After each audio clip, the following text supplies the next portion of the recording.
Welcome to From the Green Room. I'm your host, Ariana Escalante, and this is the show where we go behind the scenes and get a little bit more real, a little bit more honest when it comes to entertainment news. I'm here today with a man who's not just covering Hollywood, he's redefining it. He's the host, the creator, and the powerhouse behind Hot in Hollywood. Please help me welcome Tyrone Jackson. Can I just say something really first? Please. This is very smart of you to have a show from the green room, because for your audience, people don't know. All of the gossip goes on in the green room before you go on stage to do your guest appearance. There's something about that makeup brush, right? When you go backstage and you're like, you know what? I didn't want to say this in front of everyone, but I have to share. Yes. You just trust that person lightly patting your face. There's magic about it. Absolutely. Yeah. So diving into kind of your childhood, if that's okay, we're just going to dive right in. Something I love so much about your story is that it's just so relatable to so many of us. I mean, how many of us stood up on top of our bed or the couch and just wanted to perform for others and wanted to, in a way, receive that permission that it's okay to go after our dreams? Take us back in time a little bit. Was there a moment that you knew that you were destined for entertainment? Well, I hear this from myself and anybody else who's really successful in show business. When it's in you, right? You can't do anything but naturally perform. So like millions of other people around the world, I got exposed to performing through Broadway. We had no money. I don't know how my parents got Broadway show tickets. But you found yourself seeing the actual Broadway shows. Yes. And that's when I was like, wow, I think I want to do that. I want to be on Broadway. Yeah. So I would get the cast album from the library, bring friends up to my apartment. I was going, you are this one, you are that one. And you started casting at what age? I don't know, about 12 or 13. But all I knew was I wanted to be in show business. And I didn't know anything else other than it was about show business. And so, I started performing for people. Yeah. I was one of the funniest guys in my neighborhood. I could always pull a crowd. Knowing you, I can imagine that was the case. So it all starts from that. And that's just an honest drive with no coaching, right? Yeah, with no coaching. But then you did formalize it a bit. How did you find yourself in one of the most prolific high schools in New York? Well, that is funny you mention that. I went to the High School of Performing Arts. The movie Fame was based on that school, and then the TV series. And when I got there, that's when you're going to school with very famous people's kids, really rich kids. And that really exposed me to entertainment in New York City. And then I would go to class, and that cute little girl across the way, she'd be on TV at night. So you'd be like, how's she eating that Kraft macaroni and cheese? And she's right here in like social studies with me. So you start to say, well, how did you get on TV? Oh, I have an agent. Someone goes, you need an agent who can represent you. And then you'll need headshots. And you just kind of pick up how show business works from there. And performing arts was just a wonderful training ground. And today I look at my friends who I went to high school. They have Grammy Awards and Tony Awards, and they've done all these wonderful things, but it's all about that training. And like you said, it's show business. So I'm sure that so many of our audience members know what it means to go to a show, see it live, seeing it on TV or streaming. But let's talk a little bit about the business side. When you were a kid, how did you even start to understand that it is a business? Where did that click for you? I had a manager at the time who was just like, listen, you have talent, but a million other people have talent. This is a business. And the people that you are auditioning for and you want them to hire you, they're part of show business, not show art. So someone has entrusted them with a certain amount of money. They're going to make these decisions. You're a part of that casting the decision, because that's going to affect how much money they actually earn. And I was like, oh, like at a Broadway show where there are ticket sales. Like ticket sales. And that just clicked for you right away. Well, if somebody keeps drilling it into you, it kind of clicks and you go, oh, I'm in show business, right? Remember that. And when you're in show business, not everything is going to go your way, but this is a business, and I guarantee you someone's making money off of this. Yeah. So many people who start on the path of show business have these dreams and aspirations to do it for the rest of their life. Many people don't make it past high school or college. Were there ever moments that you considered quitting, and what kept you going in those times? Moments. They never stop. Every week you go, why do I do this for a living? But as a performer yourself, when that bell rings for you, it's really real. I'm not going to be a carpenter or anything. I have no other skills. My best skills is how to entertain and perform people and make entertainment content, as we call it these days. So when something else really deep is driving you, you follow that feeling and you commit to it. Now, the making money as a business is the harder part because you've got to study buying trends, programming trends, what shows are selling, what is it the public wants to see on a regular basis, and that's very difficult. I built a very successful company on the idea of promoting, right? So I don't care if you're Paramount, Warner Brothers, you got to go to somebody to help you promote those shows, right? Tell our audience a little bit more about the side of promoting, because I think we end up just seeing the billboards and, the teasers, the trailers about the show itself, the movie itself. Yes. What is it about promoting that plays such a key role in the industry? Okay. So I don't care what you do. If you open a factory, you have to sell widgets, right? If you have a bread factory, you have to sell bread. So you have to learn how to sell bread on television. And that's called branding. Because if you say, hey, I'm Tyrone the bread maker, people go, cool. But if you say, I'm Tyrone the bread maker with organic ingredients and mouth-watering such and such, and it's all natural. And here's the story. It started out in Italy, and my family grew that business, right? People form a connection with the brand, right? Okay. Yep. So, and when we perform, when we have a emotional connection to a brand, people are more likely to buy that brand. Sure. So Brad Pitt is a brand. Sure.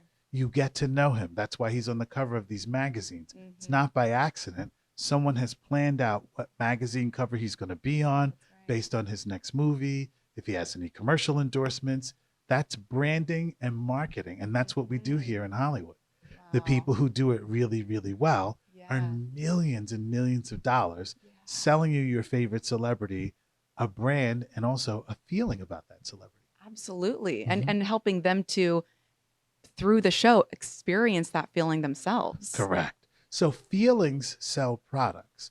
Feelings sell TV shows and movies and millions of records. It's all feelings. It's how we feel about the people who entertain us that cause those ticket sales. Or these days, that streaming subscription. Of course, these days. Now, you're both a performer and a producer. So there's sort of this intersection that I'm sensing of needing to consider the business side, but of course, always honoring and respecting the story and the art form as well. Yes. Has there been any challenge in performing both of those roles? Yes. You're really good at this, turns out. Challenge. Are you kidding me? Because the minute you say, I'm going to start a business and I'm going to start an entertainment business, you're going to get 1,000 no's right off the top. And what I've learned to take the fast road to success is expect the no's, but understand your product. You're only looking for a few people to say yes to you. Wow. So how do you persuade people in an entertainment context? Well, one of the things I realize is I sell family-friendly programming, shows that everybody in the family could watch. People love their favorite celebrities, so why not sell a show that it's all about celebrities and how they became famous? The public never tires of it. No cursing, no raunchy scenes, just good old-fashioned storytelling. And I always say with the type of TV that I produce, I'm in the fall in love business. I want people to go, oh, yeah, that's why I like The Rock so much. Who doesn't want to fall in love over and over again? Of course they do, because it's a feeling, right? So we in the media who create these shows, we want you to fall in love with your favorite celebrity. Sure. So most of my shows about how Jennifer Lopez became Jennifer Lopez. So you fall in love with her again. Then we move on to The Rock. Then we move on to the next celebrity and how hard it was for them. But this is why you love them, right? Yeah. And the audience goes, yeah. Right? Okay. That type of programming sells around the world because most people have a fantasy of being rich and famous and loved. Yeah. So we give them that programming that they're most interested in. And it's so human, right? To be able to hear someone else's story. And I'm getting kind of Inception vibes too, because you're telling the stories of these storytellers, these actors, directors, writers. It's a really kind of cool perspective on entertainment. And speaking of, you are the creator, of course, of Hot in Hollywood. Tell us why you started this show and how it's different than everything else that's already out there. Well, at Hot in Hollywood TV, which is the whole streaming service, we focus primarily on urban audiences because most of the world is black and brown. So India is 1.4 billion people. They want to see their Hollywood stars who look like them so they can relate to them, right? In Africa, all these territories over there, they want to see black and brown people and how they've made it in Hollywood. Singapore, everywhere you go in the world is mostly brown. Now, as it turns out, urban entertainment is loved everywhere. That's why on our network we have 3 different rap shows. What are the origins of rap? Who was hot in the 80s? Who was hot in the 90s?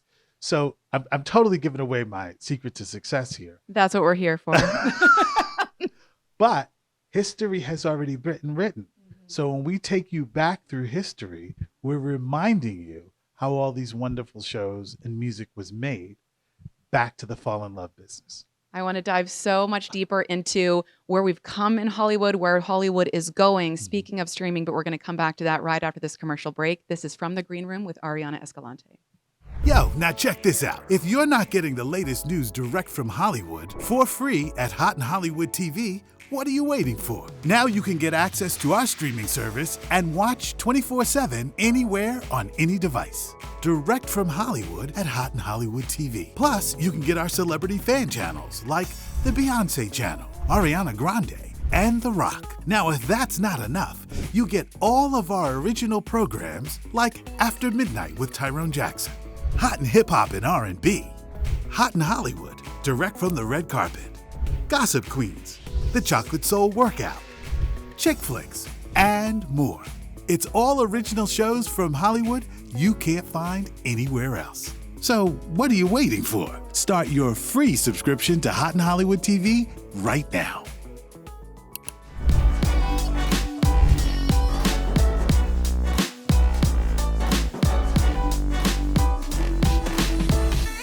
Welcome back. This is From the Green Room, and we're here with Tyrone Jackson. Tyrone, we were just starting to dive into Hot in Hollywood and how you are creating shows not just for the US, not just for a certain small subset of the population, but really bringing it global. Yes. Where did this dream start? Why is it so important to you to bring shows to audiences all over? Because I recognized that there was a void in the marketplace. There's a void in the worldwide marketplace.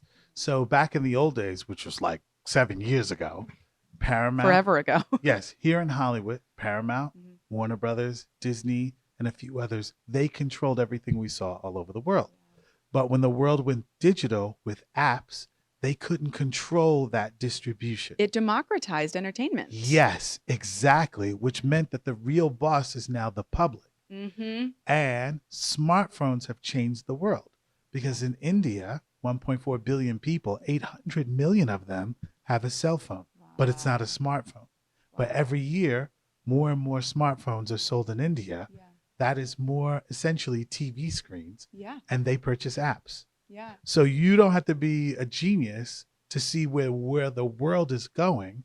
And the big powerhouses are not making enough content for those audiences. I was going to say, and these audiences also want to be able to have choice in what they're watching and when they watch it and how they watch it. Correct. And if they're family friendly, that's even better, right? So when I step back and I look at the marketplace, you realize all of these places love urban entertainment, right? All over the world, rap is respected. So why not have a rap competition show?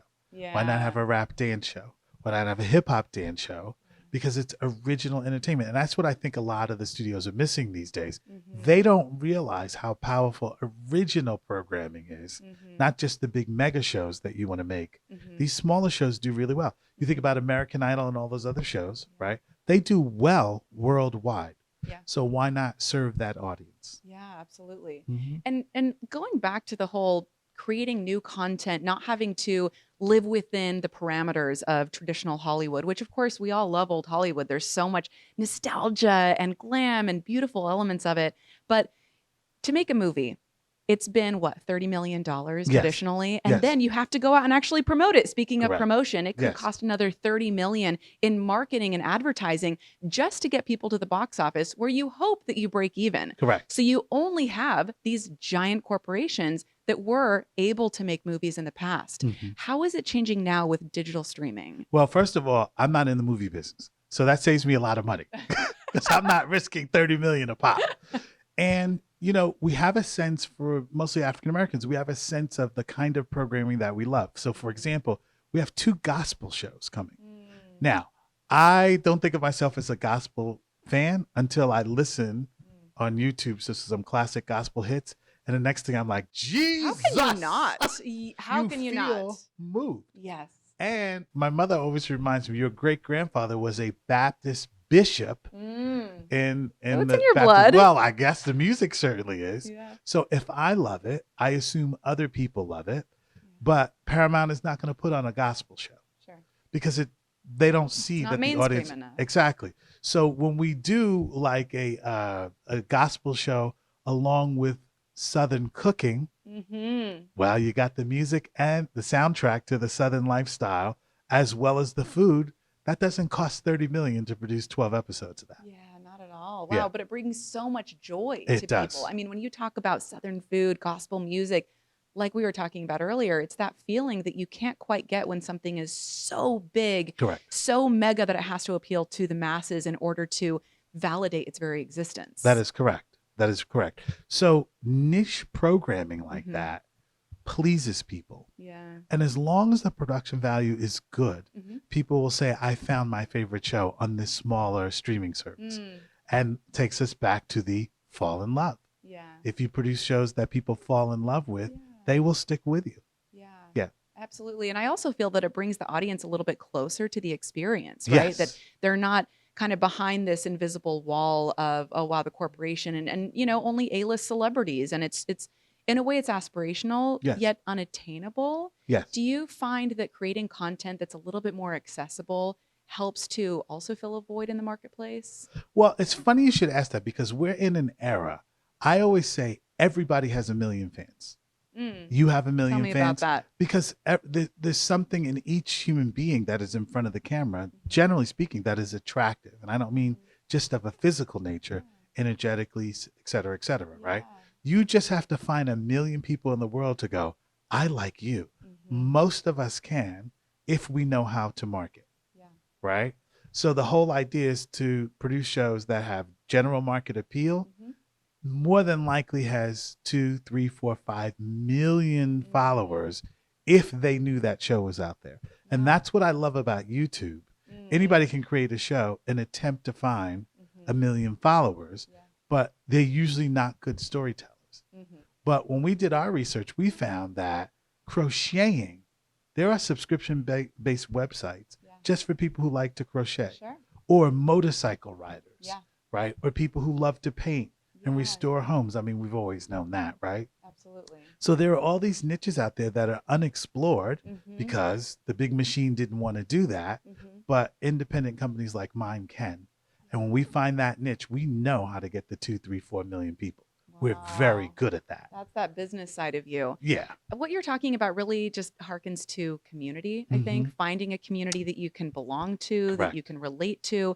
How does community intersect with entertainment? Community is everything. Yeah. First of all, art and entertainment, we call show business. Mhm. You can't legislate what people like. Mhm. But we know there are a lot of people out there who love country music, right? Mhm. Okay, there are people out there who love ice skating. Yeah. All forms of entertainment has an audience. When you're creating a network or you're creating programming, you want to pay attention to those niches that are already proven. Mhm. It's a wonderful saying, everything old is new again, right? Yep. Okay, so if we're creating programming that we know historically has had an audience in the US, its global appeal is going to follow. Sure. Does that make sense? It does. Right. So once you are tapped into that formula, Mhm. you realize that certain shows are going to do better than others Yeah. based on their, pardon my expression, their inherent value Mhm. and proven value to the marketplace. So going back to childhood Tyrone, if Mhm. he could hear this conversation right now and Right. hear, you're clearly so seasoned, so experienced with the business side of it now, what would you tell him going back, all the way to maybe 5 or 10-year-old Tyrone? What would you tell him to kind of keep his dreams alive? You sound really smart. So summer school paid off. Yeah. Good. And I would also say so much of what I've learned just comes from failure. You have to fail at something that you love to be great. And so I heard someone say mastery is someone who's failed 100 times. That's how you become a master. I must be really close because I've done so many things that failed. And that's where the marketplace teaches you, don't do that, or do that with a twist. So I can't say I love failing, but I've learned to respect it as part of the process. The more you fail, the less you fail, because you get closer at each attempt to what works. Well, let's talk a little bit about mindset Mhm. then. There are some people who set out to achieve a dream Mhm. and don't give up. They work at it and they probably fail many more times than we are ever aware of, but they end up achieving that dream. Others don't. What's the difference between the two that you've seen in the industry? Well, there's a lot to that. A lot of it has to do, first of all, with your general belief system. I'll just talk about, for me, anything I've wanted to create has already been done. It's already been done by somebody in history. But what's fascinating is maybe they didn't do it in a digital format, Sure. right? So all these shows that you and I have talked about, they're all proven. Dating shows, courtroom shows, they're all proven.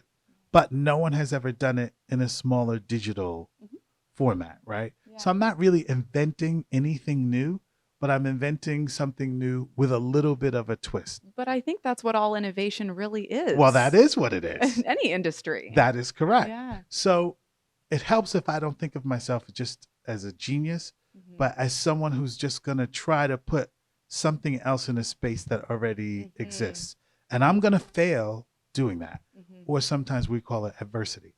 I'm going to experience a lot of adversity, and I have. So this dream does not come, it doesn't ride in on a horse. It is hard. Yeah. But I remind myself, this is the adversity for this week.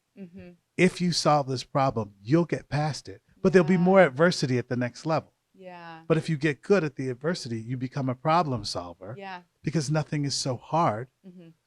You just learn the lesson that comes with the next challenge, and then the one after that, and the one after that. And so you're a lifelong learner, right? Now, hopefully you're getting closer to everything that you want, and you're making a good bit of money doing it. Yeah. But it's all going to be hard. Yeah. And so I have two daughters, and they're straight A students. And so they expect everything to happen for them very quickly. I go, you're smart, but did you help anybody today? Do you know how to take your dream to the next level? Right? Or is it always just about you and you're not learning anything along the way? Keeping them humble. That is correct. We all need because that. we're just on our journeys trying to figure things out. But the people who are hugely successful have failed enough that they figure out big things. So. Well, I don't want to talk about some of those big things as soon as we come back from our commercial break. This is From the Green Room, and I'm your host, Ariana Escalante. See you in just a minute. So what's the reason Beyoncé sparkles when she hits the stage? Because she's trained herself for excellence, musically and physically. Now, with the Body Like Bee program, you can sculpt your body the same way as Lady B does. Inside the Body Like Bee program, we have 4 amazing workouts with celebrity trainer Venus Moore. The 4 workouts are glutes, thighs, core, and upper body. Everything you need to be like B.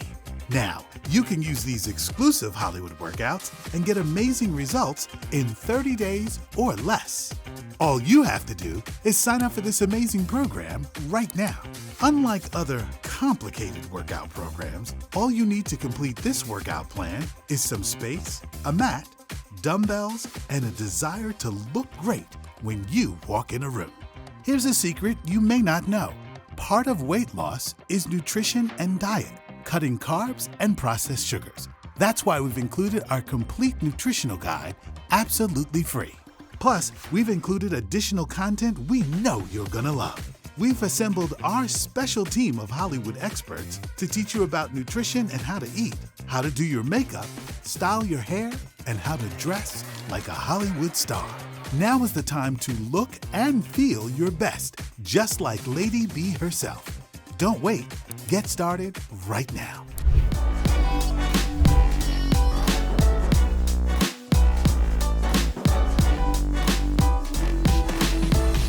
Welcome back to From the Green Room. We're here with Tyrone Jackson.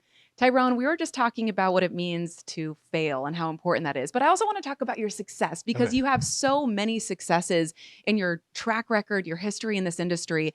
Let's talk a little bit about what your hopes are for this next chapter of your career with Hot in Hollywood. I think the whole idea is to grow a brand, see that brand serve people around the world, and I might wind up launching more than one streaming service, but one at a time. Yeah, that's right. I mean, one at a time is all you can do, right? That you have to make sure that it's sticky, that it has that audience, right? But I think I've heard that you have aspirations of even 500 channels.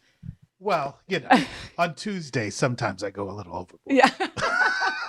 Let's get one up and running that people love and see what happens after that. Yeah, absolutely. Absolutely. So I want to talk a little bit about your why behind these. I mean, like you were saying, it's so challenging for anyone, really in any profession. But let's be honest, the entertainment world, the streaming world is very saturated. It's very competitive. In those moments where it has been so challenging, I would imagine it's no longer just a job, right? But there's a calling to it. Would you say that there's kind of a why behind everything that you do? Yeah, I don't even know what the why is. I just get up every day and go, this is the next 3 steps, and I'm going to make that happen. You just feel that pull. And when I get up the next day, there's another 3 steps. I can't always tell you why. Wow. Now, it's really cool as a person who's excited about life to be able to go, my why is to make a difference in this world. I don't know. I just know what the I like the next honesty. 3 things are that I want to do on Monday, and the next 3 things after that. Yeah. And by Friday, there'll be another 3 things. Wow. And so I don't, at this point, I know I'm in process, but I'm not really sure what's driving me other than I believe that this thing could be really successful and make a lot of people happy. Yeah. And tomorrow, let's just do 3 things. Wow. And then the day after that, 3 more. I'm getting this sense that you're always sort of looking ahead. What does it mean for you to be able to reflect back on everything that you have built so successfully already? Well, this is really interesting because this is not the first successful business I've had. I've had another successful business where I teach people how to trade and invest in the stock market, which is how I got the financing for everything that I really wanted to do. It's all connected.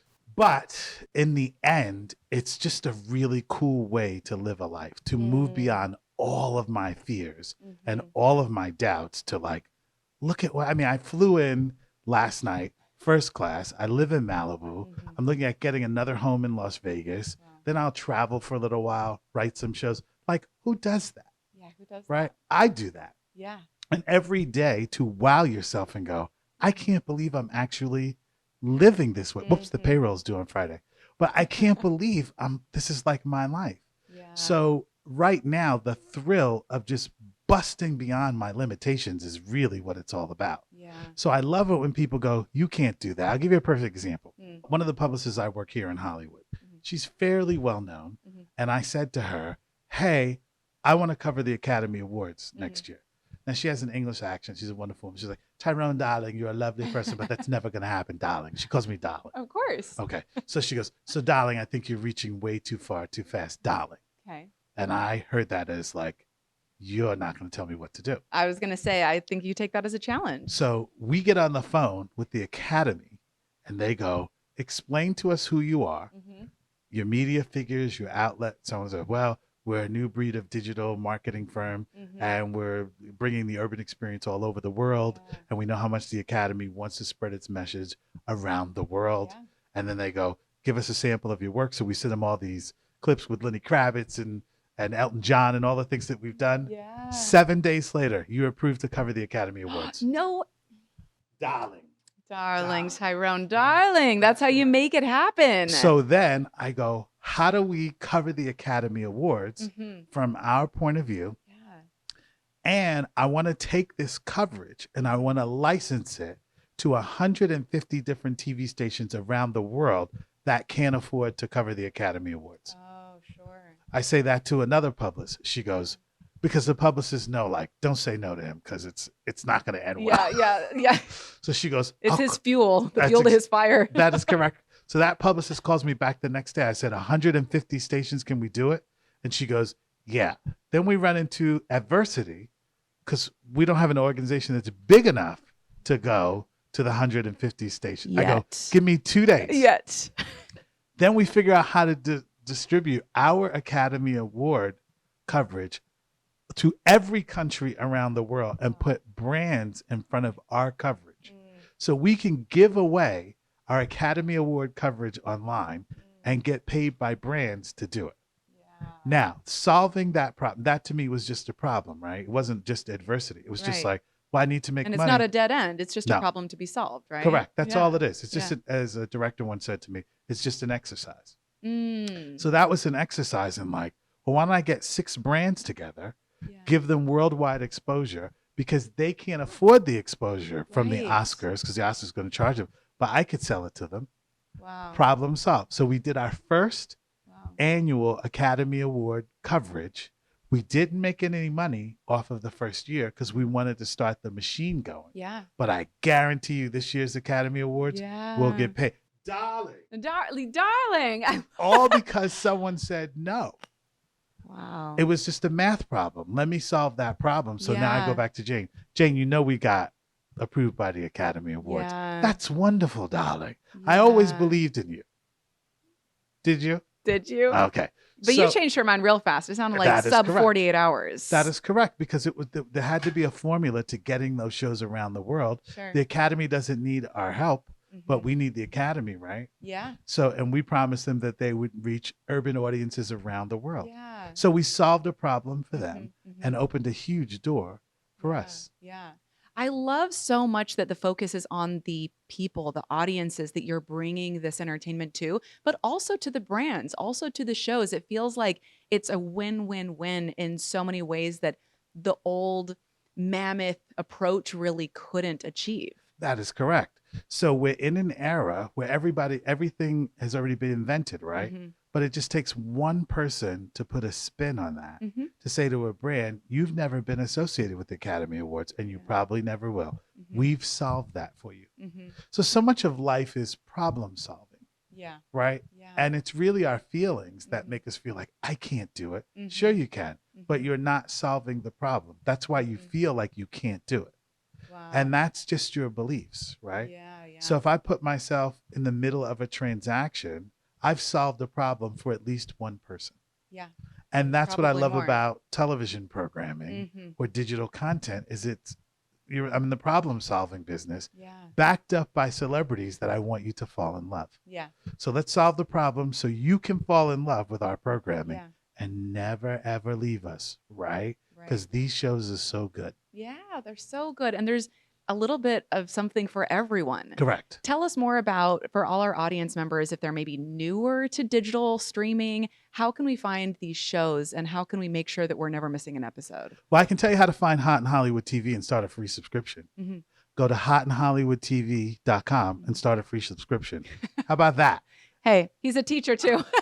And then you can watch all of our new shows as they evolve. Mhm. We're one of the first streaming services to have what we call fan channels. Mhm. So if you're on Instagram and you're waiting for The Rock to post, Yeah. nothing wrong with that. But how about we just give you The Rock's news every week for free? Mhm. No matter when he launches a brand or a clothing brand or in rehearsal for a movie or whatever it is, Sure. you just watch it on the streaming service. Yeah. We do the same thing with Beyonce. Instead of waiting for Beyonce to post, how about every single week you just watch the Beyonce channel Yeah. and you'll learn things about her that you never knew before. Yeah. So, we can give people what they want through creating that type of programming as well.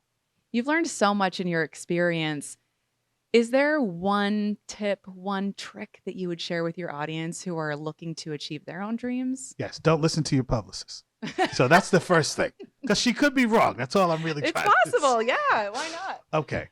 So, without getting too deep, as adults, as grown up people, we forget how to dream. We become disconnected from our dreams because of the practicalities of life. And then, since everybody else is becoming disconnected from their dreams, that feels normal. Oh, I wanted to be an ice skater. I'll never be an ice skater. Oh, I wanted to be a this. Because everybody else is taking the practical path. Mhm. There is a space in your brain and my brain for not being practical and still making $1 million. Yeah. Wow. That is achievable. Mhm. So I always say, I don't take advice from that person because I'm not trying to live their life. Sure. I don't want to complain about going to work on Sunday. Right. I want to wake up and go, man, tomorrow I have so much stuff to do at the Mhm. studio, right? Yeah. Yeah. Now, while I'm doing that, I need to make a couple $1 million at the same time. Yeah. Okay, that is achievable, Yeah. right? So don't give up in your dreams Mhm. because they're always alive. And the universe wants you to have that success Mhm. so that you can help other people, right? And that's a totally different way of doing that. I teach my daughters, live by your dreams. Don't worry about money. You could always make money. What are your dreams? Mhm. Cool. Now, how do you monetize that? Mhm. And it's Mhm. amazing to watch them think like, and then I always tell them, you already saw dad do it at least 10 times. So Yeah. you can't say it's not true, Right. right? Because you've seen it, all Up my close. dreams actually happen. I Yeah. don't want them to forget how important their dreams are Mhm. and that it's always there for you with the right mindset and belief system. So there's no limitations on anything in life other than you. And you're always going to face obstacles, Yeah. whether you're doing something you love or something you like a little bit. Mhm. Those obstacles are usually just teaching tools. Do you know what I mean, darling? Yeah. There you go, right? I do. Lesson I do. learned. Absolutely.